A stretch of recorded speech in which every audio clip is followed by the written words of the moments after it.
नमस्कार दोस्तों, market learning for you channel पर आपका स्वागत है। दोस्तों, ये है बैंक निफ्टी का 15 मिनट्स का चार्ट। और यहाँ पर आप देखेंगे कि मैंने कुछ लाइंस ड्रॉ की है। ये जो रेड लाइंस है ऊपर की तरफ, ये रेजिस्टेंस लेवल्स है और नीचे जो है ये सपोर्ट लेवल्स है। तो दोस्तों, ये जो 42,336 और 42,538 ये जो लेवल्स है दोस्तों, जब तक वो मार्केट इसके बीच में ट्रेड करता रहेगा मंडे के लिए, तो ये कंसोलिडेट ही होता रहेगा। मार्केट को यहाँ से निकलना पड़ेगा अगर ऊपर की तरफ जो लेवल्स है वो टारगेट्स अचीव करने के लिए, या फिर नीचे के लेवल्स अचीव करने के लिए। दोस्तों, ये रीज़न ये है इस दो लेवल्स के, क्योंकि ये दोस्तों ये पिवट लेवल्स है। ये ना ही सिर्फ प्राइस एक्शन से बने हैं, बल्कि जो पिवट लेवल्स भी यही है। तो इसके लिए जो प्राइस एक्शन है इसको बहुत ही अच्छी तरह से रेस्पेक्ट करता है। और अब देखेंगे कि यहाँ पर अगर ये ऊपर की तरफ 42,538 अगर ब्रेक होता है, तो हमारा फर्स्ट टारगेट रहेगा 42,639। अगर 639 के ऊपर अगर ब्रेकआउट होता है तो 42,806 के ऊपर अगर ब्रेकआउट होता है तो 43,000। नीचे की तरफ 42,336 अगर ब्रेक होता है तो इमीडिएट सपोर्ट आप देखेंगे कि 42,235 आ रहा है। और ये एक दोस्तों काफ़ी स्ट्रॉन्ग सपोर्ट है। ये 18 तारीख को भी यहाँ से प्राइस बाउंस हुआ है। आप इस तरफ अगर आप देखेंगे दोस्तों, तो एक यहाँ पर असेंडिंग ट्रायंगल फॉर्म हुआ था और ये यहाँ से एक अच्छा अपमूव आया था। अगर ये असेंडिंग ट्रायंगल के बारे में आपको नहीं मालूम तो जस्ट एक शॉर्ट में आपको बताता हूँ कि यहाँ से कंटिन्यूस हायर लो बनाते जा रहे हैं। इसका मतलब जो भी बायर्स है तो वो लोग स्ट्रांग होते जा रहे थे। प्राइस ऊपर जा रहा था लेकिन वो हाई प्राइस पर भी वो लोग बाय करने के लिए रेडी थे। तो यहाँ से एक अच्छा ब्रेकआउट मिला है। तो अभी ये एक दोस्तों स्ट्रॉन्ग सपोर्ट बन गया है यहाँ पर। तो अगर ये लेवल अगर ब्रेकआउट होता है नीचे की तरफ 42,235, तो फिर इमीडिएट उसके बाद जो सपोर्ट है वो 42,068 के आसपास आता है, जो कि ये यहाँ पर ये जो कंसोलिडेशन है इसके ऊपर ये ट्रेंड लाइन हमारी बनी हुई है। इसके नीचे दोस्तों फिर कोई खास रेजिस्टेंस नहीं बनता है। एक बार ये जो कंसोलिडेशन एरिया के नीचे भी निकलने लगा तो फिर प्राइस डेफिनेटली 41,873 की तरफ आ जाएगा। और ऊपर की तरफ दोस्तों अगर 42,538 ब्रेक होता है तो फिर इमीडिएट रेजिस्टेंस जो है वो 42,639 है। अभी आप देखेंगे दोस्तों कि ये ऑल टाइम हाई लेवल है। तो ये यहाँ पर ये ट्रेंड लाइन मैंने किस हिसाब से ड्रॉ की है, तो दोस्तों ये पिवट लेवल्स है जो कि मैथमेटिकल फार्मूला से कैलकुलेट होती है। और बिग प्लेयर्स जो है वो भी इस लेवल्स के आसपास जब प्राइस एक्शन आता है तो वो लोग भी इमीडिएटली अलर्ट होते हैं और फिर या तो यहाँ से ऊपर की तरफ ब्रेकआउट होता है या फिर यहाँ से रिवर्सल आने के चांसेस होते हैं। तो इसके लिए अगर ये 42,538 अगर ब्रेक होता है तो 42,639 ज़रूर आएगा। इसके ऊपर अगर ब्रेकआउट होता है तो ये दोनों लेवल्स इजीली आने के चांसेस है, क्योंकि कोई भी रेजिस्टेंस नहीं है यहाँ पर। ये ऊपर की तरफ 42,800 है और इसके ऊपर सीधा 43,000 है।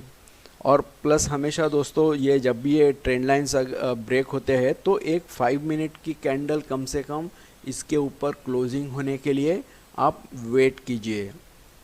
और वहाँ पर कोई भी अगर बुलिश पैटर्न भी अगर बन रहा है तो वो और भी अच्छा है। उसी तरह से नीचे की तरफ भी अगर ये लाइंस ब्रेक हो रहे हैं तो अगर कुछ बियरिश पैटर्न बनने के बाद अगर ब्रेक होता है तो वो एक बहुत ही अच्छा स्ट्रॉन्ग सिग्नल मिलेगा। जैसा कि आप यहाँ पर देखेंगे, अभी ये 17 तारीख को आप देखेंगे कि यहाँ से जब ये नीचे की तरफ ब्रेक हुआ था तो एक अच्छा रेड कैंडल ने इस ग्रीन कैंडल को ऑलमोस्ट ओवरटेक किया और नीचे की तरफ क्लोजिंग दी है। तो डेफिनेटली ये आपका मेन एंट्री पॉइंट बन जाता है। अब आपको जो स्टॉप लॉस है वो या तो एग्जैक्टली ये ट्रेंड लाइन आप रख सकते हैं लेकिन अगर आप सिस्टम में अगर आपका स्टॉप लॉस डाल रहे हैं तो फिर आपको थोड़ा सा ऊपर की तरफ डालना पड़ेगा, क्योंकि यहाँ पर स्टॉप लॉस हंटिंग तो होगा ही होगा। जैसे ये लेवल्स आपको और मुझे दिख रहे हैं वैसे सबको दिखते हैं लेवल्स, तो स्टॉप लॉस हंटिंग तो ज़रूर होगा। और अगर समझो प्राइस इसके ऊपर जा रहा है तो डरने की ज़रूरत नहीं है। जब तक कैंडल ऊपर की तरफ क्लोजिंग नहीं देती है तब तक आपको ट्रेड से निकलने की ज़रूरत नहीं है। तो यहाँ पर आप देखते हैं कि यहाँ पर अगर आप शॉर्ट करते तो एक अच्छा खासा डाउन मूव आपको मिलता। अगर आप फ्यूचर्स में ट्रेड कर रहे तो कोई प्रॉब्लम नहीं, लेकिन अगर आप पुट्स खरीद रहे हैं तो डेफिनेटली आपको वो सिर्फ मोमेंटम कैप्चर करके निकल जाना चाहिए। दोस्तों अगर हम लोग ये चार्ट अगर जूम आउट करते हैं, यहाँ पर मैं यहाँ पर ये और यहाँ पर मैं लाइन चार्ट ऐड कर रहा हूँ। अब दोस्तों आप यहाँ पर अगर देखेंगे एक ट्रेंड लाइन अगर ड्रॉ करते हैं तो आप देखेंगे कि ये जो नीचे का जो चैनल था, ये इस चैनल से ये प्राइस जो है ये ऊपर निकल के गया। ये अभी बैंक निफ्टी का 15 मिनट्स का ही चार्ट है। और आप देखेंगे कि ये जो चैनल में प्राइस ट्रेड कर रहा था बैंक निफ्टी का, धीरे धीरे ऊपर ऊपर ऊपर जा रहा था। तो ये अभी इसने ऊपर की तरफ ब्रेकआउट देके बार बार ये ऊपर का जो ट्रेंड लाइन है चैनल का, ये यहाँ पर बार बार बाउंस कर रहा है। अभी भी कल भी यहाँ पर 18 तारीख को यहीं पर बाउंस करके फिर से ऊपर गया है मार्केट। तो अभी जो मंडे को अभी हो सकता है दोस्तों कि फिर से अभी इस ऊपर का जो ट्रेंड लाइन है यहाँ पर सपोर्ट ले सकता है बैंक निफ्टी।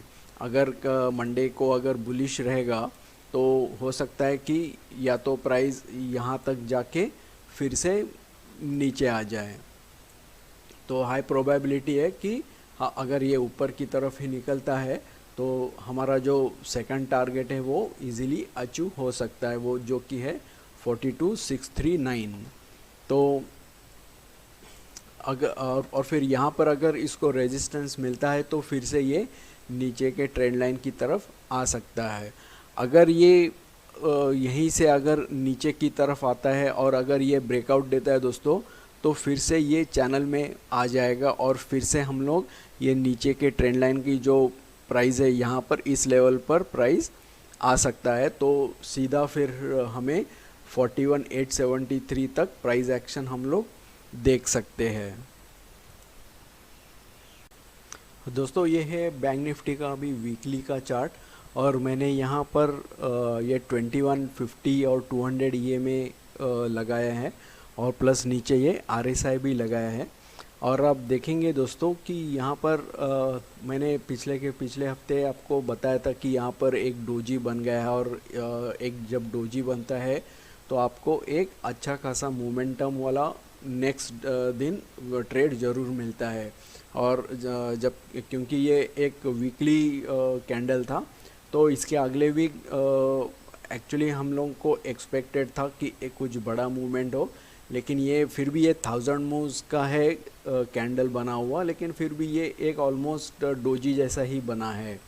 तो इसके बाद भी अभी ये करंट वीक जो हो गया तो वो कैंडल भी आप देखेंगे तो एक स्पिन टॉप डोजी ही बना है वीकली। तो ये सब दोस्तों इनडिसीजन ही बताते हैं बायर सेलर्स में। और क्योंकि ये डोजी के बाद एक बड़ा मूव अभी भी दोस्तों पेंडिंग है, तो आप जब तक ये इस तरह से डोजीज बन रहे तो एक बड़ा मोमेंटम आप ज़रूर, एक बिग कैंडल वीकली कैंडल आप ज़रूर एक्सपेक्ट कर सकते हैं। वीकली जो चार्ट है उसके बेस पे आप देखेंगे कि 21 और 50 के बीच में काफ़ी डिस्टेंस है। अगर मैं यहाँ पर 9 EMA लगाता हूँ तो 9, 21 ये दोनों काफ़ी अच्छे खासे सब में काफ़ी गैप है और तीनों ऊपर की तरफ पॉइंटेड है। तो ये एक स्ट्रॉन्ग बुलिश सिग्नल ही है दोस्तों। तो यहाँ पर ट्रेंड जो है तो वीकली तो ये स्ट्रॉन्ग बुलिश ट्रेंड ही है। प्लस अगर नीचे की तरफ RSI भी देखेंगे तो RSI 70 के आसपास है, तो RSI भी स्ट्रॉन्ग ही है। तो यहाँ पर कोई भी अब तक वीक सिग्नल नहीं बना है वीकली चार्ट पर। दोस्तों अभी ये है चार्ट IQ8 का जो बीटा वर्जन है ज़ीरोधा का, ये उसका चार्ट है दोस्तों। यहाँ पर मैंने बैंक निफ्टी का 15 मिनट का चार्ट लगाया फिर से। यहाँ पर दोस्तों मैं आपको पिवट्स के बारे में कुछ बताना चाहता हूँ। यहाँ पर अगर आप स्टडीज़ में जाके यहाँ पर अगर पिवट्स टाइप करते हैं तो नीचे की तरफ सेंट्रल पिवट रेंज आता है। तो यहाँ पर आप देखेंगे दोस्तों कि ये जो सेंट्रल पिवट रेंज है ये यहाँ पर प्लॉट हो गया है हर दिन के लिए। तो ये जो टाइम फ्रेम है, ये टाइम फ्रेम आप कुछ सिलेक्ट नहीं कर सकते, यहाँ पर टाइम फ्रेम का कुछ नहीं है। लेकिन यहाँ पर जो ये जो टाइम फ्रेम है ये ऑटोमेटिक सिलेक्ट करता है। अगर आप 15 मिनट्स या फिर 15 मिनट के नीचे का टाइम फ्रेम सिलेक्ट करते हैं तो ये उस दिन का पिवट का रेंज है। अगर 15 मिनट्स के ऊपर जाते हैं फिर वीकली आएगा, फिर अगर डेली पे जाएंगे तो मंथली आएगा। इस तरह से एक एक स्टेप वो ऊपर चला जाएगा। तो दोस्तों ये जो CPR लेवल्स है इसके बारे में, ये पिवट्स के बारे में मैंने पूरी एक सीरीज़ बनाई है। तो ये किस तरह से ट्रेड करना है डिटेल में अगर वो जानना चाहते हैं तो आप वो उस प्लेलिस्ट को ज़रूर देखें। लेकिन यहाँ पर मैं आपको बताना चाहता हूँ कि किस तरह से ये CPR बैंक निफ्टी को ट्रेड करने में मदद करती है। आप यहाँ से देखेंगे दोस्तों कि जब भी ये CPR एकदम कंजेस्टेड होता है, स्क्वीज्ड होता है, तो आपको उस दिन एक ट्रेडिंग रेंज ज़रूर मिलेगा दोस्तों। ऐसा नहीं है कि अगर ये CPR ज़्यादा वाइड है तो ज़्यादा ट्रेंडिंग डे नहीं रहेगा, लेकिन उसकी कोई गारंटी नहीं है। लेकिन अगर कुछ एक्स्ट्रा ही ज़्यादा रेंज बड़ा है CPR का तो फिर हो सकता है कि उस दिन आपको ज़्यादा ट्रेंडिंग ना मिले, और काफ़ी बार वैसा हो जाता है। लेकिन अगर ये ऐसे स्क्वीज आपको दिखाई देगा तो उस दिन दोस्तों काफ़ी हद तक बैंक निफ्टी या फिर निफ्टी है वो ट्रेंडिंग रहेगा। और दूसरी बात है, अब यहाँ पर आप देखेंगे कि अगर मैं थोड़ा पीछे जाके देखता हूँ तो यहाँ पर पूरा साइडवेज में था और यहाँ पर एक स्क्वीज था। अभी आप देखेंगे कि ये 28 तारीख को था अक्टूबर, यहाँ पर एक स्क्वीज था। तो यहाँ पर किस तरह से पहले ओपन हुआ ऊपर की तरफ, फिर नीचे आया, फिर ये यहाँ पर कुछ रेजिस्टेंस जो कैंडल था, कैंडल ने एग्जैक्टली इधर टच करके फिर से पूरा नीचे तक चला गया। फिर से अगले दिन आप देखेंगे कि ये जो CPR लेवल्स को कितना अच्छी तरह से रिस्पेक्ट किया। प्राइस ने इस CPR लेवल के ऊपर की तरफ ओपन किया और फिर ये एग्जैक्टली जो सेंट्रल पिवट है इधर ही आके सपोर्ट लेके यहाँ से बाउंस हो गया। तो ये आपको हमेशा सपोर्ट या रेजिस्टेंस ये बनाता ही जाएगा। और फिर अगर ऐसा कौन सा CPR लेवल है जो अब तक टच नहीं हुआ, फॉर एग्ज़ाम्पल अभी ये यहाँ पर देखिए, ये 10 अक्टूबर का जो है, यहाँ पर आप देखेंगे तो इसके बाद इसके ऊपर रेंज था, इस रेंज के बाद इसके ऊपर था। जब प्राइस यहाँ से नीचे नीचे आया तो आप देखेंगे कि एग्जैक्टली ये जो इस दिन का जो CPR का लो है एग्जैक्टली उधर ही आके प्राइस बाउंस हुआ था और फिर से ऊपर गया था।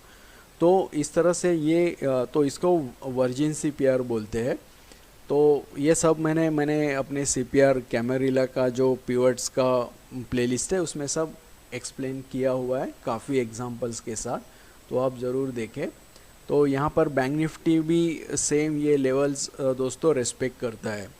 दूसरा तरीका इसको देखने का है कि समझो अभी इस 10 अक्टूबर को यहाँ पर CPR इधर है, अगर इसके बाद अगले दिन CPR लेवल ऊपर है तो अगले दिन के लिए दोस्तों बायस बुलिश रहेगा आपका। अगर ये CPR लेवल नीचे की तरफ है तो अगले दिन जो बायस है कि मार्केट ऊपर आ सकता है या नीचे, तो वो अगर नीचे है तो वो बियरिश है। तो ऐसा ज़रूरी नहीं है कि ये एग्जैक्टली फॉलो करेगा, लेकिन अगर ये फॉलो करता है तो ये एक अच्छा खासा ट्रेंडिंग मूव आपको मिल जाता है।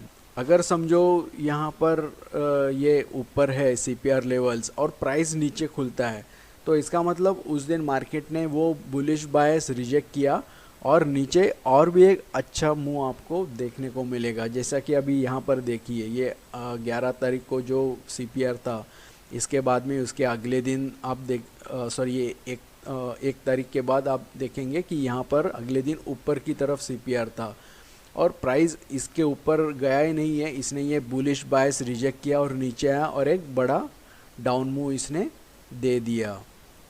वैसे ही आप आगे आगे देखते जाएंगे तो यहाँ पर 2 दिन लगातार सीपीआर एक ही रेंज में था और इसके बाद अगले दिन आप देखेंगे कि एक बहुत ही कंजेस्टेड सीपीआर था। तो ये एक हिंट है कि बायस भी बुलिश है और प्लस एक ट्रेंडिंग डे होने के पूरे चांस है। तो आप देखेंगे कि यहाँ पर काफ़ी एक अपमूव डायरेक्ट गैप अप यहाँ पर हो गया दोस्तों, एक गैप अप हो गया दोस्तों। अगर आप ये लेवल अगर आप चेक करेंगे दोस्तों,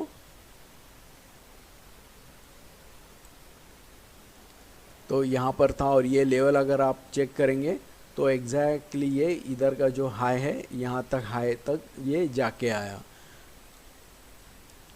तो इस तरह से आप ये जो सीपीआर लेवल्स है इसको इस्तेमाल कर सकते हैं। अब यहाँ पर भी देखिए दोस्तों, यहाँ पर ये 11 तारीख को यहाँ से अगले दिन का सीपीआर लेवल नीचे था तो बायस बियरिश था, लेकिन आप देखेंगे कि 11 तारीख को जो प्राइस जो क्लोज हुआ वो अगले दिन के सीपीआर लेवल के ऊपर ही हुआ। तो भले ये बायस बियरिश है तो चांसेस ये है कि ये बियरिश बायस रिजेक्ट कर देगा प्राइस, और आप देखेंगे कि यहाँ से कितना सीधा गैप अप होके ऊपर की तरफ मार्केट ओपन हो गया। यहाँ पर भी आप देखेंगे कि काफ़ी कंजेस्टेड था और मार्केट उस दिन ट्रेंडिंग था।